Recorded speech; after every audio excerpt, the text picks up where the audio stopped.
Hello साथियों, मैं चंदन आपका स्वागत करता हूं आपके अपने चैनल चंदन गुप्ता क्लासेस में। ठीक है दोस्तों, आज हमारी सीरीज चल रही है इंडियन पॉलिटी की। ठीक है, इंडियन पॉलिटी की सीरीज चल रही है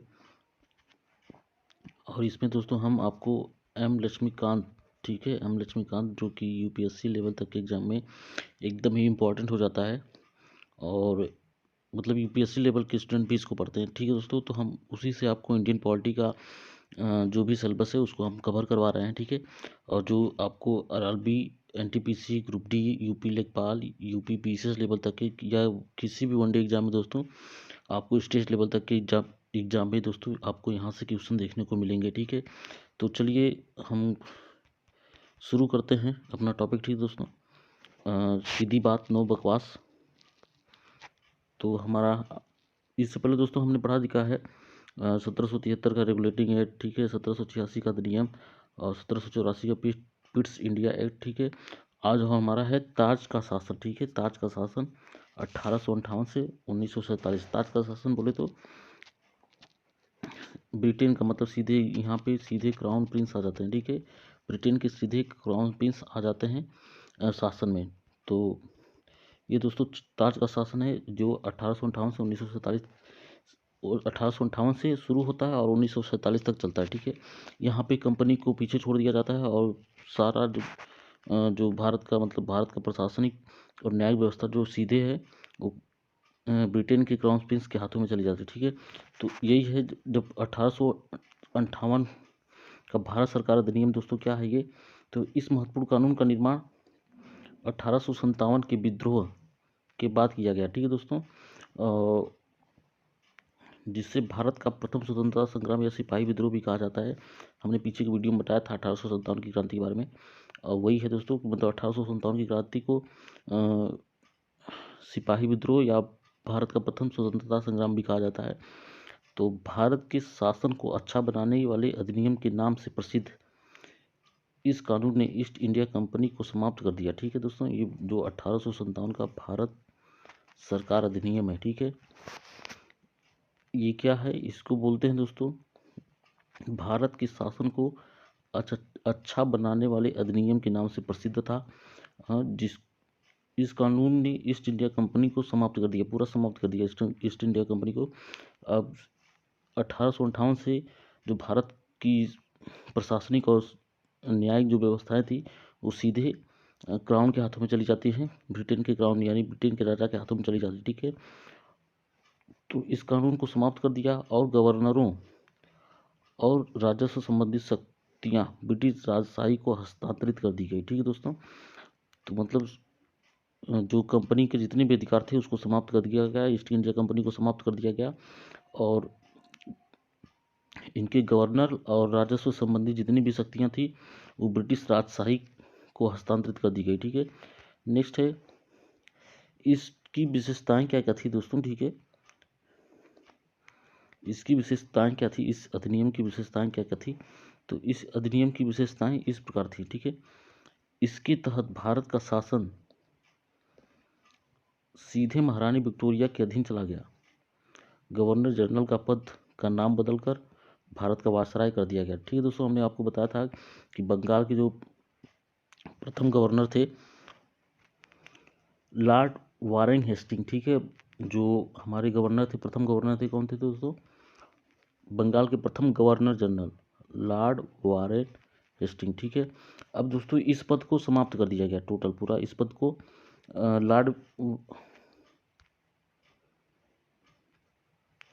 लॉर्ड वारेन हेस्टिंग जो हमारे बंगाल के प्रथम गवर्नर जनरल थे, तो उनके बाद काफ़ी लोग आए लेकिन फिर उसके बाद इस पद को समाप्त कर दिया गया। ठीक है, लॉर्ड गवर्नर जनरल के पद को समाप्त कर दिया गया और भारत के और इसका नाम बदलकर भारत का वायसराय कर दिया गया। ठीक है दोस्तों, इसका नाम बदलकर भारत का वायसराय कर दिया गया। वायसराय भारत में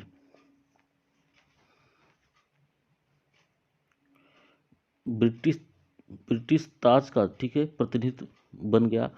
मतलब जैसे वायसराय भारत में ब्रिटिश, यहाँ पे टाइपिंग मिस्टेक है, ब्रिटिश ताज, ठीक है दोस्तों, ब्रिटिश ताज का डायरेक्ट मतलब प्रत्यक्ष या डायरेक्ट प्रतिनिधि बन गया। ठीक है, और लॉर्ड कैनिंग, ठीक है, लॉर्ड कैनिंग भारत के प्रथम वायसराय बने। ठीक है। लॉर्ड कैनिंग भारत के प्रथम वायसराय बने। अब दोस्तों पहले बंगाल के गवर्नर जनरल हुआ करते थे। ठीक है, पहले बंगाल के गवर्नर जनरल कौन थे? Lord Warren Hastings. और फिर बंगाल के गवर्नर जनरल का पद समाप्त कर उसके मतलब उसी पद को भारत का वायसराय बना दिया गया। ठीक है दोस्तों, मतलब उस बस पद की पदोन्नति हुई, पदोन्नति हुई।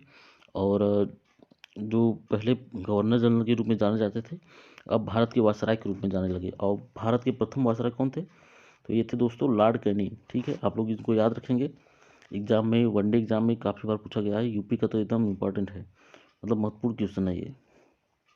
दूसरा है, इस अधिनियम ने नियंत्रण बोर्ड और निदेशक कोड समाप्त कर भारत में शासन प्रणाली समाप्त कर दी।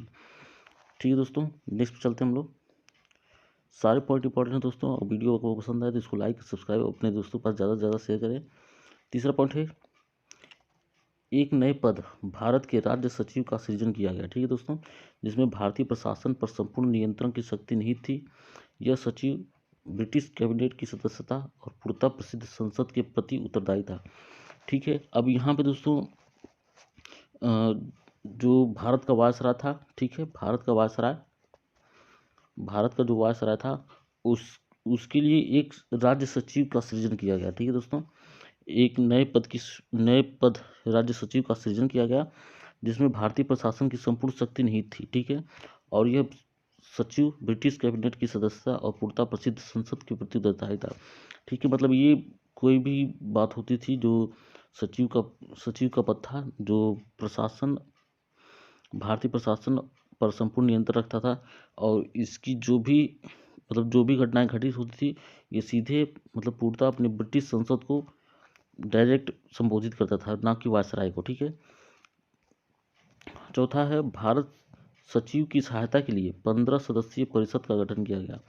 मतलब अब जो ये भारत के राज्य सचिव थे, ठीक है दोस्तों, इनकी सहायता के लिए 15 सदस्यीय परिषद का गठन किया गया, जो एक सलाहकार परिषद का अध्यक्ष भारत सचिव का बनाया गया। ठीक है दोस्तों।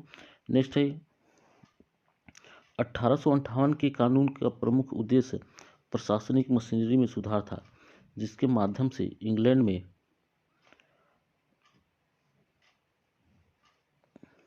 भारतीय सरकार का अधीक्षण और उसका नियंत्रण हो सकता था। ठीक है, इसने भारत में प्रचलित शासन प्रणाली में कोई विशेष परिवर्तन नहीं किया। ठीक है दोस्तों, 1858 की क्रांति होने के बाद भी मतलब इसने प्रशासनिक मशीनरी में सुधार तो किया, ठीक है, लेकिन भारत में प्रचलित शासन प्रणाली में कोई विशेष परिवर्तन नहीं हुआ। ठीक है, नेक्स्ट पे चलते हैं हमारा।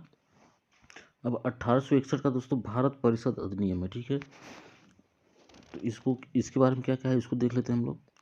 1857 की महान क्रांति के बाद ब्रिटिश सरकार ने महसूस किया कि भारत में शासन चलाने के लिए भारतीयों का सहयोग लेना आवश्यक है। ठीक है दोस्तों, अब 1857 की क्रांति दोस्तों बहुत भीषण क्रांति थी, और इस क्रांति ने दोस्तों एकदम अंग्रेजों को या ब्रिटिश कंपनी को दोस्तों एकदम हिला के रख दिया। तो इन लोगों ने सोचा कि जो भारत में अगर हमको शासन करना है तो उसमें भारतीयों का सहयोग लेना भी आवश्यक है। तो उसको मद्देनज़र रखते हुए ब्रिटिश काल ने 1861 में भारत परिषद अधिनियम नाम से एक सुधार लाया। ठीक है, तो इसमें क्या होता है, इस सहयोग नीति के तहत ब्रिटिश संसद ने 1861 1809 ठीक है, और 1861 ठीक है, 1862 और 1909। ठीक है दोस्तों, यहाँ पे मिसप्रिंट है, 1861 ठीक है, 1892 और 1909। ठीक है दोस्तों, और 1909 में 3 नए अधिनियम पारित किए। 1861 यहाँ पे दोस्तों, ठीक है, 61 है, 1861 का भारत परिषद अधिनियम भारतीय संवैधानिक और राजनीतिक इतिहास में एक महत्वपूर्ण अधिनियम था। इसकी विशेषताएं इस प्रकार थी। ठीक है दोस्तों, मतलब 1857 की क्रांति के बाद ब्रिटिश ब्रिटिशर्स ने ये महसूस किया कि हमें भारतीयों का सहयोग लेना चाहिए भारत का शासन चलाने में, ठीक है। तो इसके लिए उन्होंने 1861, 1892 और 1909 में 3 अधिनियम पारित किए। भारत परिषद अधिनियम भारतीय संवैधानिक और राजनीतिक इतिहास में एक महत्वपूर्ण अधिनियम था, ठीक है दोस्तों। जो भारत परिषद के मतलब भारतीय राजनीतिक इतिहास में एक महत्वपूर्ण अधिनियम था। और इसका जो महत्वपूर्ण विशेषता है वो क्या है, तो देख लेते हैं हम लोग। इसके द्वारा कानून बनाने की प्रक्रिया में भारतीय प्रतिनिधियों को शामिल करने की शुरुआत हुई, ठीक है दोस्तों। मतलब जैसे जो कानून बनता है उसमें भारतीय प्रतिनिधियों को शामिल किया गया। इस प्रकार वायसराय कुछ भारतीयों को विस्तारित परिषद में गैर सरकारी सदस्यों के रूप में नामांकित कर सकता था, ठीक है। मतलब जो 1861 का जो प्रावधान था उसमें ये कुछ भारतीयों को गैर सरकारी सदस्य के रूप में नामांकित कर सकते थे, ठीक है। 1862 में लॉर्ड कैनिंग ने 3 भारतीयों, पहला है बनारस के राजा, दूसरा है पटियाला के राजा और तीसरे हैं सर दिनकर राव को विधान परिषद में मनोनीत किया गया, ठीक है दोस्तों। 1857 की क्रांति बाद मतलब एक थोड़ा सा रिफॉर्म था, क्योंकि पहले जो अंग्रेज कानून बनाते थे उसमें बस वही रहते थे। भारतीयों को ना कुछ समझते थे ना बोलते थे ये सपेरे हैं, गाय भैंस से खेलने वाले लोग हैं, ये लोग क्या संविधान बनाएंगे, ठीक है।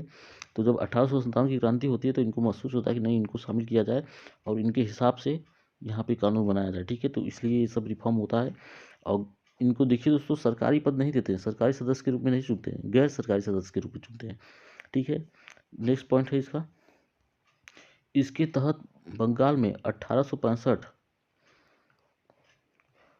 और उत्तर पश्चिम सीमा, ठीक है दोस्तों, जो आज उत्तर प्रदेश हम लोग हैं, यूपी के जो लोग हैं, हम लोग यूपी के हैं, तो इसको पहले उत्तर पश्चिम सीमा प्रांत कहा जाता है, ठीक है। इसका पूरा नाम था उत्तर पश्चिम सीमा प्रांत। पहले था मतलब 1947 से पहले, ठीक है। उत्तर पश्चिम सीमा प्रांत, ठीक है, जो आज का उत्तर प्रदेश है, इसको बोला जाता था। इसमें उत्तर पश्चिम सीमा प्रांत में दोस्तों उत्तर प्रदेश, मध्य प्रदेश, उत्तराखंड, ये सब सब सब मतलब सब राज्य आते थे, ठीक है। और 1866 और पंजाब में 1897 में विधान परिषदों का गठन हुआ, ठीक है। 1861 का भारत परिषद अधिनियम के तहत, ठीक है, 1865 में बंगाल और 1866 में उत्तर पश्चिम सीमा प्रांत यानी जो आज का उत्तर प्रदेश है वो, और 1897 में पंजाब में दोस्तों विधान परिषद का गठन हुआ, ठीक है। तीसरा पॉइंट है, इसमें वायसराय को आपातकाल में बिना काउंसिल की संस्तुति के अध्यादेश जारी करने के लिए अधिकार प्राप्त है। जैसे आज की प्रधानमंत्री या मुख्यमंत्री अध्यादेश जारी कर देते हैं, वैसे उस टाइम भी था, ठीक है। और हमने आपको बताया था कि जो हमारा आज का संविधान है ये लगभग जो ब्रिटिशर्स ने जो हमारे लिए संविधान बना के गए थे, ठीक है, उन्हीं से एकदम हूबहू मिलता है। बस कुछ उसमें अलग से जोड़ा गया है या उसी को उसी रूप में ले लिया गया है या थोड़ा बहुत उसमें संशोधन किया गया है, ठीक है दोस्तों। तो आज जैसे हमारे हमारे प्रधानमंत्री क्या होता है, जैसे अगर कोई संसद में बिल पास नहीं हो पाता है शोर संगामा या हंगामे के कारण, तो प्रधानमंत्री उसको कानून अध्यादेश ला के कानून बना सकते हैं, ठीक है। उसको अध्यादेश ला के कानून बना सकते हैं, लेकिन उसको 6 महीने में मतलब ये अध्यादेश की अवधि मात्र 6 महीने थी, ठीक है, ये 6 महीने थी। और इसको दोस्तों फिर दोबारा संसद में जब अगला संसद का बैठक होता है तो उसमें इसको पास कराना रहता है, ठीक है। तो ये अध्यादेश जारी करने का अधिकार प्राप्त था उस समय भी, मतलब उस समय 1861 के भारत परिषद अधिनियम में, ठीक है दोस्तों। ये बात आई सामने कि अध्यादेश जारी कर सकता है, आपातकाल में बिना काउंसिल की संस्तुति के वायसराय अध्यादेश जारी कर सकता है। और अध्यादेश की अवधि मात्र 6 महीने होती थी, मतलब अध्यादेश को मात्र ये 6 महीने ही मान्य था, 6 महीने ही इसको माना जा सकता था। अगर 6 महीने के अंदर उसको संसद में विधान परिषद या में अगर बिल के रूप में नहीं पास कराया जाता दोस्तों, तो ये कानून फिर अपने आप स्वतः ही रद्द हो जाता, ठीक है। ये आज के समय में बता रहा हूँ, उस समय ये रद्द नहीं होता था, उस समय तो ये 6 महीने इसका अवधि मात्र थी, ठीक है। और इसको फिर बाद भी बढ़ाते चले जाते थे। नेक्स्ट टाइम देखते हैं हम लोग। फिर चौथा है 1892 का भारत परिषद अधिनियम, ठीक है दोस्तों। हमने आपको बताया था 1861, 1892 और 1909 में 3 अधिनियम पारित किए गए थे। ठीक है, तो इसमें पहला पॉइंट है, इसके माध्यम से केंद्रीय और प्रांतीय विधान परिषदों में अतिरिक्त गैर सरकारी सदस्यों की संख्या बढ़ाई गई। हालांकि बहुमत सरकारी सदस्यों का ही रहता था। ठीक है दोस्तों,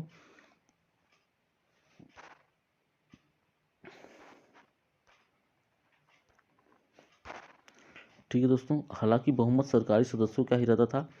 और दूसरा पॉइंट है इसमें विधान परिषदों के कार्यों में वृद्धि कर उन्हें बचत पर बहस करने और कार्यपालिका के प्रश्नों का उत्तर देने का अधिकार प्रदान किया गया। ठीक है दोस्तों, मतलब जो भारतीय विधान परिषद में गैर सरकारी सदस्यों के रूप में चुने गए थे, उनकी संख्या 1892 के भारत परिषद अधिनियम में बढ़ाई गई। ठीक है, और इनको केवल बचत पे बहस करने और कार्यपालिका के प्रश्नों का उत्तर देने का अधिकार प्राप्त था, बस इतना ही। ये ना ये कानून बनाने में हिस्सेदारी थे, इनका कोई भी इनकी हिस्सेदारी ना के बराबर थी कानून बनाने में, या इनकी हिस्सेदारी ना के बराबर थी बचत, मतलब ना ही थी एकदम। ये जो बचत हम लोग का बनता था उस पर भी इनकी हिस्सेदारी एकदम जीरो थी। ठीक है, बस ये लोग उस पर बहस कर सकते थे और अब प्रश्नों के उत्तर दे सकते थे, बस इनका यही काम था।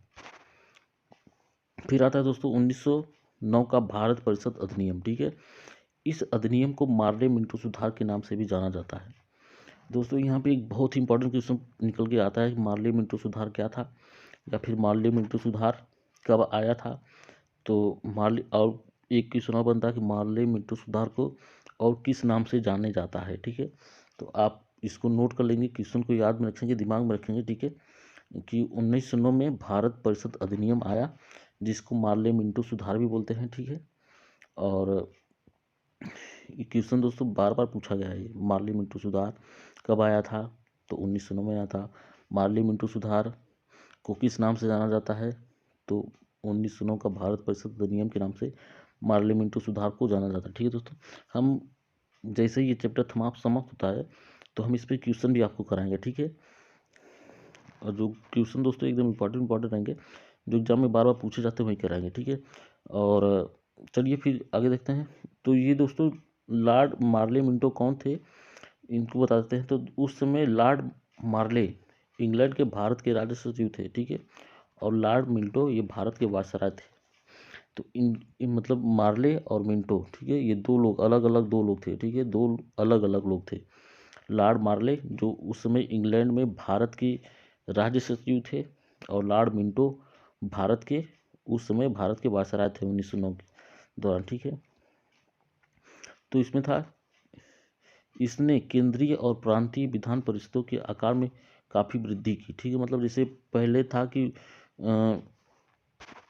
इससे पहले में गैर सरकारी सदस्यों की संख्या में बढ़ाई गई। ठीक है दोस्तों, केंद्रीय और प्रांतीय विधान परिषदों के अतिरिक्त गैर सरकारी सदस्यों की संख्या बढ़ाई गई। ठीक है, और इसमें क्या है कि इसने केंद्रीय और प्रांतीय विधान परिषदों के आकार में काफ़ी वृद्धि हुई। केंद्रीय परिषद में इनकी संख्या पहले दोस्तों 16 थी। ठीक है, फिर अब 60 हो गई, 60 कर दी गई। फिर प्रांतीय विधान परिषद में इनकी संख्या एक समान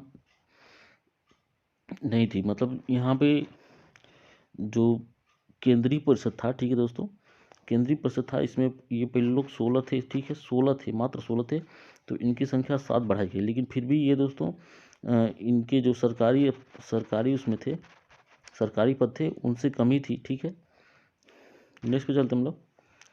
दूसरा पॉइंट है, इसमें केंद्रीय परिषद में सरकारी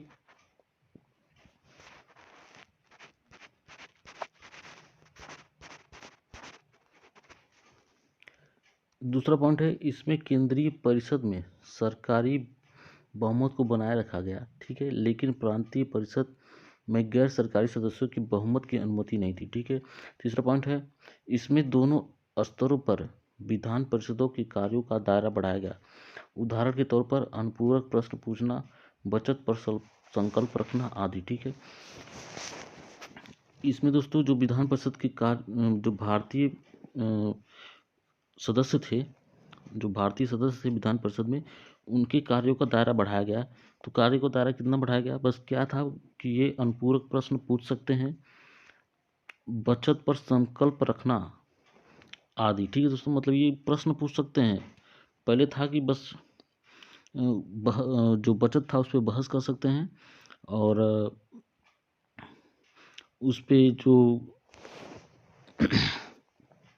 सॉरी, पहले दोस्तों ये बचत बचत पे केवल बहस कर सकते थे। ठीक है, और तो अब यहाँ पे इनको अनुमति मिल गई, उस पर प्रश्न भी पूछ सकते थे। ठीक है, और बचत पे संकल्प भी रख सकते थे। ठीक है, चौथा पॉइंट है, इसने इसमें presidency corporation, chamber of commerce, विश्वविद्यालय और जमींदारों के लिए एक अलग प्रतिनिधित्व का प्रावधान भी किया। ठीक है, आप इसको ध्यान में रखेंगे दोस्तों, ज़्यादा इम्पोर्टेंट नहीं है सर, लेकिन आगे आगे आपको समझ में आए इसलिए हम इसको आ रहे हैं, और जहाँ पे आपको जो इम्पोर्टेंट है वो भी हम इसमें बता दे रहे हैं, लेकिन जो ज़्यादा इम्पोर्टेंट नहीं है उसको बस इसे देखते जाइए। ठीक है, पाँचवा पॉइंट है, इस अधिनियम के अंतर्गत पहली बार किसी भारतीय को वायसराय और गवर्नर की कार्य परिषद के साथ एसोसिएशन बनाने का प्रावधान किया गया। ठीक है, मतलब जो 1909 का भारत परिषद अधिनियम था, इसमें पहली बार दोस्तों ये एक हुआ था, सुधार हुआ था कि जो भारतीय थे दोस्तों, इसमें भारतीयों को वायसराय और गवर्नर की कार्य परिषद के साथ एसोसिएशन बनाने का प्रावधान दिया गया था। ठीक है, और सत्येंद्र प्रसाद सिन्हा, आप इनको याद रखेंगे, ये दोस्तों इंपॉर्टेंट। ठीक है, सत्येंद्र प्रसाद सिन्हा वायसराय की कार्यपालिका परिषद के प्रथम भारतीय सदस्य बने, उन्हें विधि सदस्य भी बनाया गया। ठीक है दोस्तों, आप लोगों ने लिंगा मूवी देखी होगी, रजनीकांत की है, तो उसमें मतलब जो अंग्रेजों के ज़माने में जैसे आज के IAS PCS हैं, जो सरकार बनी रहती है, जैसे वित्त मंत्री हैं तो वित्त मंत्री के अलग से सचिव रहते हैं, तो वैसे ही दोस्तों उस समय भी सचिव हुआ करते थे, लेकिन उनको मतलब वो भारतीय नहीं रखे जाते थे। लेकिन 1909 के भारत परिषद अधिनियम के तहत भारतीयों को, ठीक है, वायसराय और गवर्नर की कार्य परिषद के एसोसिएशन बनाने का प्रावधान किया गया। तो मतलब इससे उनको मतलब ये भी वायसराय के साथ कुछ कार्य, भारतीयों के बारे में कुछ क्या कैसा है सब बता सकते हैं। ठीक है, तो ये सत्येंद्र प्रसाद सिन्हा थे, वायसराय के कार्यपालिका परिषद के प्रथम भारतीय सदस्य बने। ठीक है, आप इनको याद रखेंगे। नेक्स्ट पॉइंट है, अधिनियम निर्वाचन के स्थान पर। ठीक है दोस्तों, इसमें यही बस सबसे मुस्लिम अरे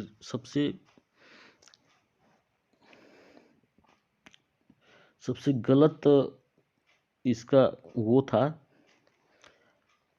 कि इसमें अधिनियम निर्वाचन के स्थान पर, मतलब जो निर्वाचन होते थे,